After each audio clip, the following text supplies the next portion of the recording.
This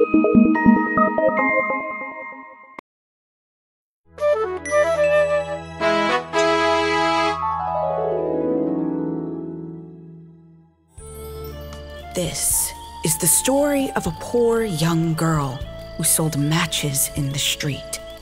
This story took place a long, long time ago on a New Year's Eve.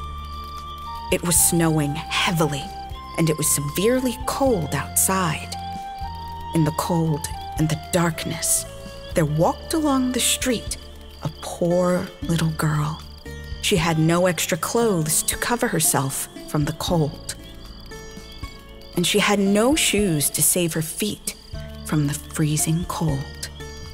She had slippers on when she left home, but they were much too large for her feet. They were her mother's slippers. She sold matches for a living. That day, she left home to sell matches on the street as usual. Oh God, it is snowing heavily. It is too cold today. What will I do? If I don't go to sell matches, my family will not be able to buy food. She decided to brave the cold and sell matches. She was just about to cross the street when a horse carriage sped towards her.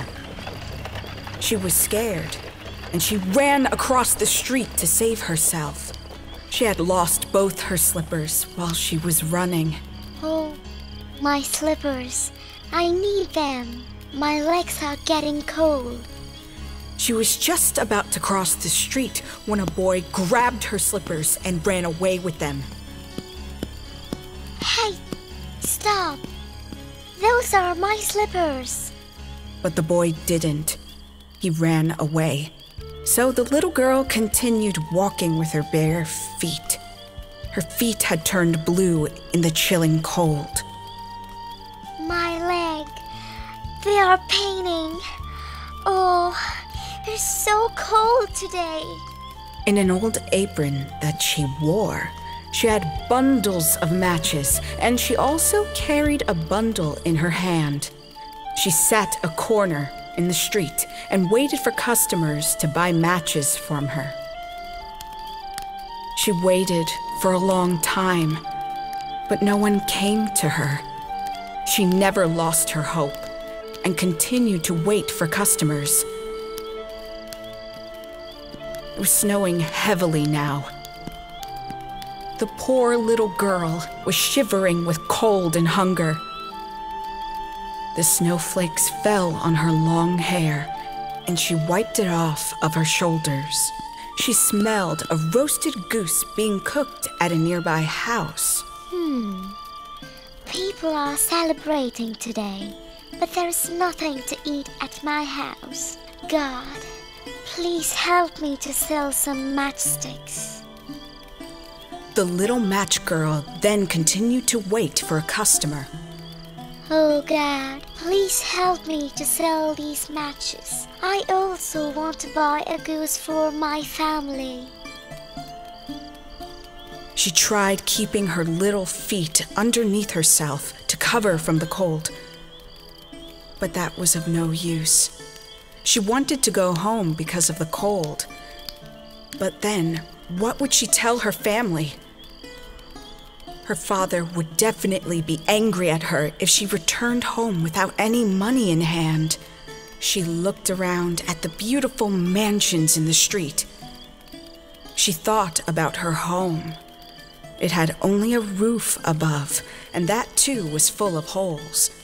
Her little hands were nearly frozen with cold now.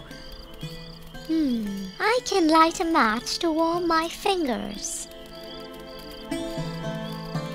So at last, she drew one match out and struck it.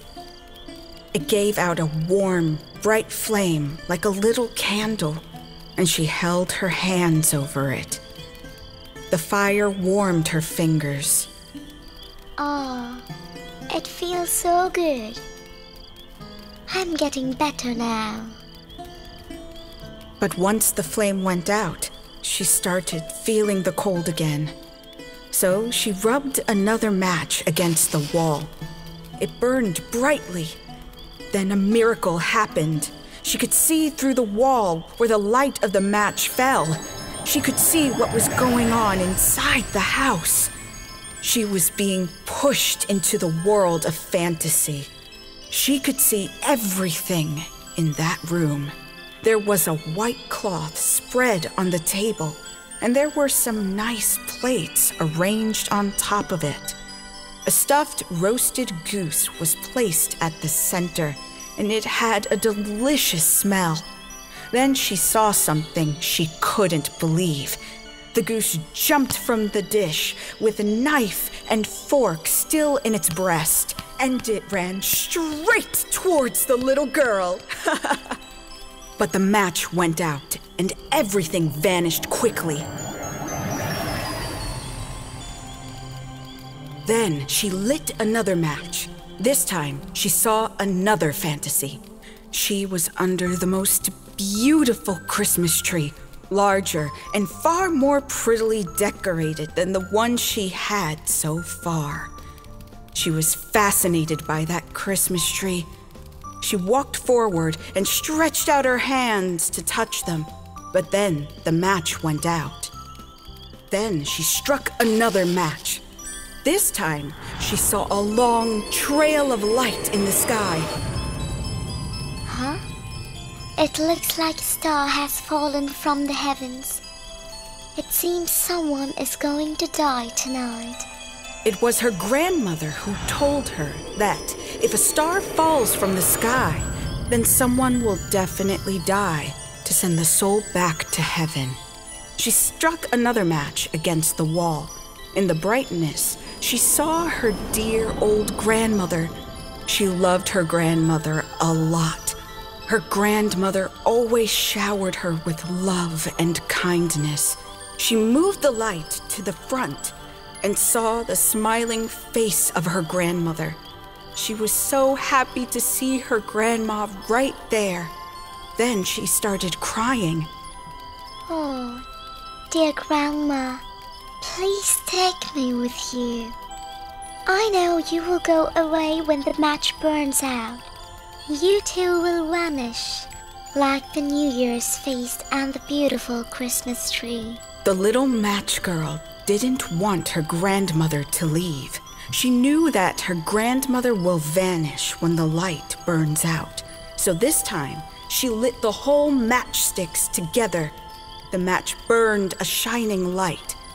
Grandmother then came close to the little girl. She looked at her with compassion. She took the little girl in her arms and flew up into the sky.